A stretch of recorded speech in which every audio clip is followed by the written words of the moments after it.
Magandang umaga po sa ating lahat. Ang babasahin ko naman po ngayon ay ang ikalawang wika ng ating Panginoong Hesukristo. Sinabi po sa Luke chapter 23 verse 43, "Assuredly, I say to you, today you will be with me in paradise." O sa Tagalog po, ang sabi po, sinasabi ko sa iyo, ngayon din dadaling kita o isasama kita sa paraiso. Yun po. Yun po ang sinabi ng ating Panginoong Hesus sa Luke 23 verse 43. Bago po tayo magsimula, tayo po muna ay magdasal at purihin ng ating Panginoon. Panginoon, maraming salamat po Panginoon sa araw na ito, Panginoon. At maraming salamat din po Panginoon. At Panginoon, pinupuri ka po namin Panginoon at patawarin niyo po kami Panginoon sa aming mga pagkakasala Panginoon. At ganoon din po Panginoon, patawarin niyo rin po Panginoon ang aming pamilya, mga kaibigan Panginoon. At Panginoon, i-bless niyo po kami sa araw-araw at kayo po Panginoon ang gumabay sa amin Panginoon, saan man po kami mapunta Panginoon. At kayo po ang maitaas Panginoon sa aming mga buhay.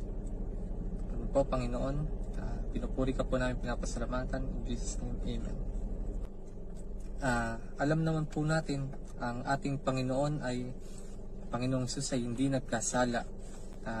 Siya po ay isang matuwid. Kahit kailan po, wala po tayong nakita sa Biblia na siya ay nagkasala.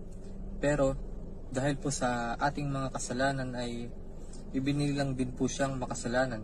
Yun po ang sinabi sa 2 Corinthians chapter 5 verse 21. Sinabi po dito, hindi nagkasala si Kristo, subalit dahil sa atin ibinilang siyang makasalanan upang tayo'y maging matuwid sa harap ng Diyos. Yun po, maliwanag po dito na kahit kailan daw po ay di nagkasala ang ating Panginoong Hesus. Subalit sa ating pong mga kasalanan, ibinilang din po siya na makasalanan upang tayo po ay mapatawad at malinis po sa harapan ng ating Panginoong Diyos. Alam niyo po, noong panahon ng pananako po ng Roma sa panahon ng ating Panginoong Hesukristo, ang mga tao pong may matinding pagkakasala o mga kriminal ay ipinapako sa krus bilang kanilang kaparusahan. Yun po ang nagiging parusa sa mga makasalanan at yun nga po, ganun po din ang dinanas ng ating Panginoong Hesus, subalit ngunit hindi po siya nagkasala. Sinabi po sa Biblia, maliwanag po, hindi po siya nagkasala, pero siya po ay napako sa krus. Habang ang Panginoong Hesus po natin ay may daladalang krus sa balikat niya, siya po ay nilalait ng mga tao. Ang sinasabi po nila, nailigtas niya ang iba, ngunit ang sarili niya ay hindi niya mailigtas. Yun po ang sinasabi ng mga tao. Bakit daw po ang ibang tao o ang ginagawa ng ating Panginoong Hesus noon, nung panahon na yon, nagliligtas po siya, subalit ang kanyang sarili ay hindi niya mailigtas. Di ba po? At sinabi rin ng mga kawal, di ba, ikaw ang hari ng mga Hudyo, ba't hindi mo mailigtas ang iyong sarili? Sabi ng ganun. Sabi, di ba ikaw ang hari ng mga Hudyo? Kung ganon, iligtas mo ang iyong sarili. Ganon ang sinasabi sa kanya ng mga kawal. Kinukutya siya ng mga kawal at pinagtatawanan. Ganon din po, kinutya rin siya ng unang kriminal na katabi po niyang mapako sa krus. Sinabi po ng unang kriminal na katabi ng ating Panginoong Hesukristo, sinasabi niya, di ba ikaw ang Mesiya? Kung ganon, iligtas mo ngayon ang iyong sarili, pati kami. Yun po ang sinasabi. Kinukutya rin siya ng unang kriminal. Sinasabi niya ng unang kriminal, ikaw ang Mesiya, iligtas mo ang sarili mo. Kung ganon at ganon, iligtas mo na rin kami. Sinasabi ng unang kriminal. Ngunit ang pangalawang kriminal po na katabi rin ng ating Panginoong Hesus ay nagsalita at ang sabi, Hindi ka ba natatakot sa Diyos? Ikaw may pinaparusahan tulad niya. Matuwid lang tayo'y parusahan dahil sa ating mga ginawa. Subalit ang taong ito'y hindi makasalanan, ay walang kasalanan. Yun po ang sabi niya, ang sabi ng pangalawang kriminal. Dagdag pa po dito, at sinabi ng ikalawang kriminal, kaya sa ating Panginoong Jesus, alalahanin mo ako kapag naghahari ka na sa iyong kaharian. At dito po, sumagot ang ating Panginoong Jesus, sinasabi ko sa iyo, ngayon din, isasama kita sa paraiso. Dito binanggit ng ating Panginoong Jesus, yung sa Luke 23 verse 43, no? Assuredly, I say to you, today you will be with me in paradise. Doon sa pangalawang kriminal, binigyan po siya ng assurance ng ating Panginoon, no? Nagbigay po ang ating Panginoon ng assurance of salvation sa pangalawang kriminal. Alam po natin na itong kriminal na ito ay makasalanan. Marami po siyang ginawa. Siya po ay totoong hindi karapat-dapat sa harapan ng ating Panginoon. Hindi, sa tingin po natin siya ay hindi karapat-dapat na mabigyan ng salvation. Ngunit po sa kanyang ginawa, no, nabigyan po siya ng ating Panginoon ng pagkakataon, no, para po maligtas. At ang ating Panginoon po ay nahabag sa pangalawang kriminal na ito. Kaya po siya ay nakatanggap ng salvation, no. Napakaganda po ng salitang ibinigay sa kanya ng ating Panginoon, no. Ngayon din, sinasabi ko sa iyo, ngayon din isasama kita sa paraiso.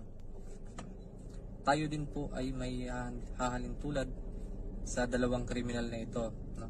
Tayo po ay makasalanan, no? Tayo, karapat-dapat lang po na tayo din ay maparusahan. Marami po tayong mga pagkakasala na ang Panginoon Diyos lang natin ang nakakaalam. Pwede po nating sabihin na tayo po ay hindi katulad ng dalawang kriminal na ito. Hindi po tayo pumatay, hindi po tayo mga nagnakaw, hindi po tayo nangaargabyado ng ating kapwa, hindi rin po tayo gumagawa ng masasama laban sa kapwa natin. Pero po, sinabi sa Biblia, kung sino man tumingin sa isang babae na may mahalay na pag-iisip, parang siya'y nakiapid na rin, siya'y nakiapid na rin. No po? Sabi din po, kapag ikaw ay nagkimkim ng galit sa iyong kapwa at sa iyong puso, ikaw ay mamamatay tao na sa paningin ng Diyos. Yun po.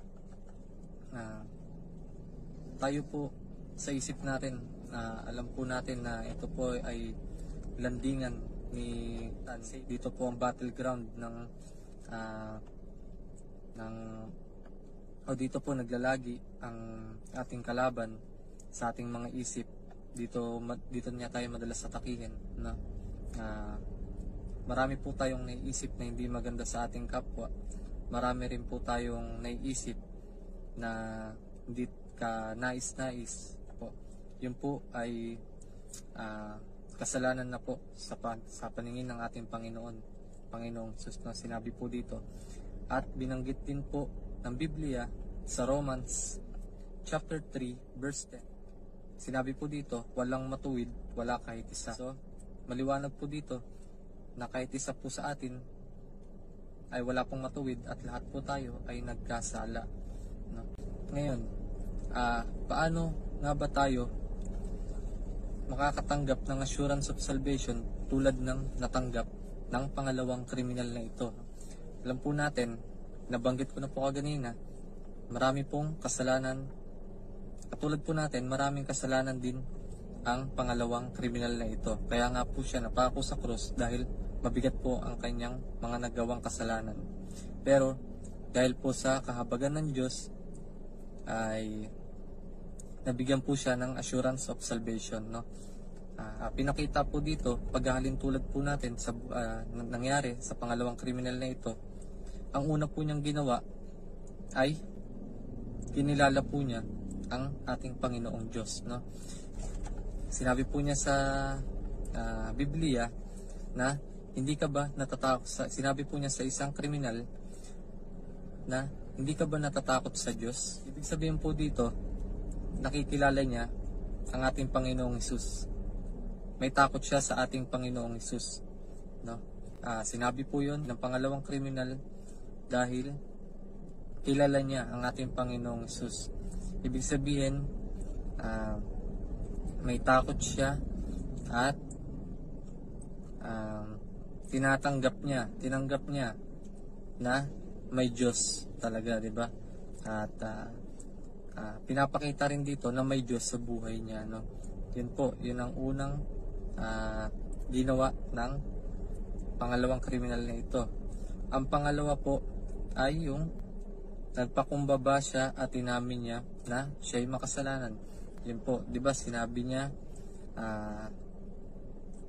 sa kanyang sa Biblia, sabi nun, tayo man ay karapat-dapat na parusahan dahil tayo ay nagkasala.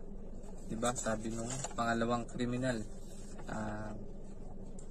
Yun po, nagpakababa siya, inamin niya na siya'y makasalanan sa harapan ng ating Panginoon. Yun po, nagpakumbaba siya, kinilala niya ang Diyos, ang ating Panginoong Hesus. Yun po, humingi siya ng salvation sa ating Panginoon nung sinabi niya na alalahanin siya kapag naghahari na ang ating Panginoong Hesus sa kanyang kaharian. Yun po, dahil po dito sa mga ginawa ng pangalawang kriminal na ito, siya po ay nakatanggap ng assurance of salvation. Yon, mahalaga po na kilalanin natin ang ating Panginoong Hesus, ang kanyang mga ginawa at ang kanyang ginagawa sa atin, no? At pangalawa po, magpakumbaba tayo at aminin natin ng ating mga kasalanan tulad ng ginawang pag-amin at pagpakumbaba ng pangalawang kriminal na ito. Yun po, dahil po doon nakatanggap ang pangalawang kriminal na ito ng assurance of salvation sa ating Panginoon. Yun lang po.